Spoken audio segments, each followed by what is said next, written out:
Hello students, question number 3 देखिए। तो सबसे पहले क्वेश्चन क्या है ये समझते हैं। तो यहाँ पे एक रॉड दी है और रॉड को दो सिमिलर स्प्रिंग से ऐसा कनेक्ट किया है।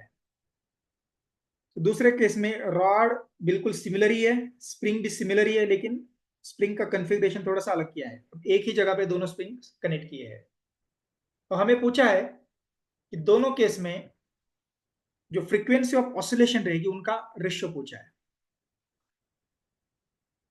तो फ्रीक्वेंसी ऑफ टॉर्शनल ऑसिलेशन, इसका फॉर्मूला आता है F equal to 1/2 pi into square root of K theta divided by I. तो I is moment of inertia and K theta is torsional stiffness. अब दोनों केस में रॉड सेम है, तो rod same है तो मास और लेंथ सेम होगा और उसका मोमेंट ऑफ इनर्शिया भी सेम होगा। तो आई सेम होगा, तो इसका मतलब जो फ्रीक्वेंसी है F is directly proportional to square root of torsional stiffness. Torsional stiffness निकालते कैसे, देखो। टॉर्शनल स्टिफनेस के थीटा रहता है torque divided by angular displacement. तो torque per unit angular displacement is called torsional stiffness. तो सबसे पहले हमें टॉर्क निकालना पड़ेगा। तो उसके लिए हम क्या करते हैं कि इस रॉड को थीटा एंगल से डिस्प्लेस करते हैं, कुछ इस तरीके से। मान लो इस रॉड को हमने थीटा एंगल से डिस्प्लेस किया, तो पहली वाली स्प्रिंग इलोंगेट होगी, मान लो इसका इलोंगेशन है x1।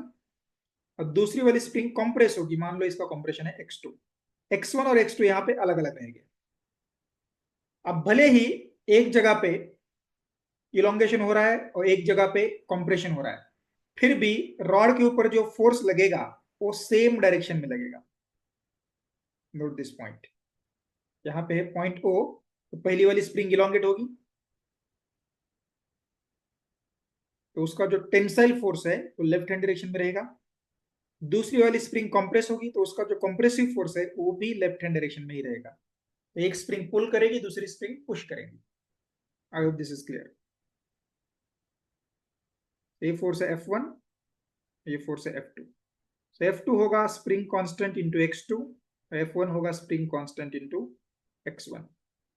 तो x2 की वैल्यू होगी L इंटू थीटा और x1 की वैल्यू होगी L/2 इंटू थीटा।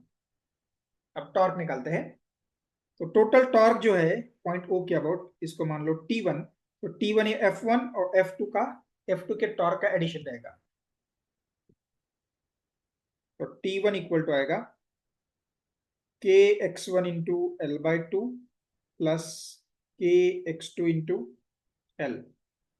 तो k इंटू x1 की वैल्यू है L/2 into theta, L/2 as it is, plus k into x2 की वैल्यू है L into theta, L as it is. तो इससे हम k L स्क्वायर थीटा ये कॉमन ले सकते हैं। तो ब्रैकेट में बचेगा 1/4 और यहाँ पे 1, तो ये आएगा 5/4 टाइम्स के एल स्क्वायर थीटा। तो इसका मतलब क्या हुआ, इसका मतलब हमारा जो टॉर्शनल स्टिफनेस है k theta 1 which is equal to T1 divided by theta, इसकी वैल्यू आएगी 5/4 इंटू के एल स्क्वायर। तो सिमिलर मैनर में हम सेकेंड केस के लिए भी स्टिफनेस निकाल सकते हैं। तो सिमिलरली T2 इक्वल टू, अब सेकेंड केस में भी हम इसको छोटा सा एंगुलर डिस्प्लेसमेंट देते हैं। मान लो इस डायरेक्शन में छोटा सा एंगुलर डिस्प्लेसमेंट दे दिया। अब यहाँ पे दोनों स्प्रिंग सेम पॉइंट पे अटैच की है, तो इसका मतलब दोनों का जो डिस्प्लेसमेंट रहेगा वो उतना ही रहेगा। तो x1 इक्वल टू x2, तो पहली स्प्रिंग कंप्रेस होगी, दूसरी स्प्रिंग इलोंगेट होगी, और कंप्रेशन और इलोंगेशन की मैग्नीट्यूड एक्जैक्टली सेम होगी। तो x1 equal to x2 and that is exactly equal to L/2 into theta.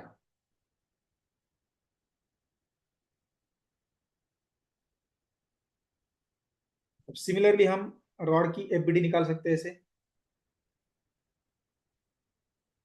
इधर निकाल रहा हूँ एफबीडी में।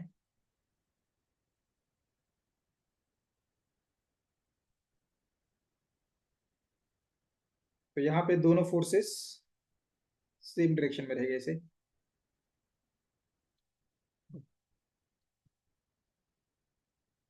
F1 F2 और T2 इक्वल टू F1 की वैल्यू है K into x1 distance is L/2 plus T2 की प्लस सेकंड जो स्प्रिंग है उसका फोर्स रहेगा K इंटू X2 इंटू उसका डिस्टेंस भी L/2 ही रहेगा।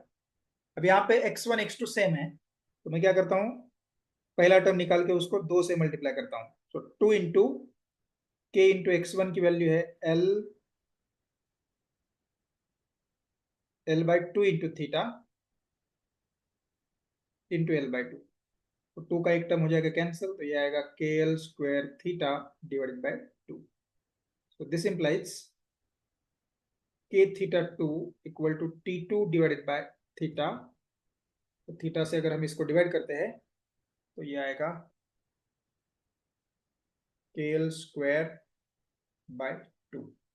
अब दोनों केस में स्टिफनेस जो है वो सिमिलर आ रहा है, बस ये कॉन्स्टेंट्स अलग अलग है। एक केस में 5/4, दूसरे केस में 1/2।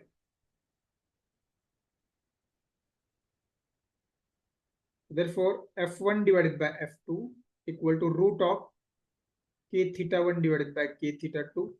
तो KL स्क्वायर तो सेम है, तो कैंसिल हो जाएगा, मैं सिर्फ कॉन्स्टेंट लिखता हूँ यहाँ पे। तो 5/4 डिवाइडेड बाय 1/2, तो ये आएगा √5/2।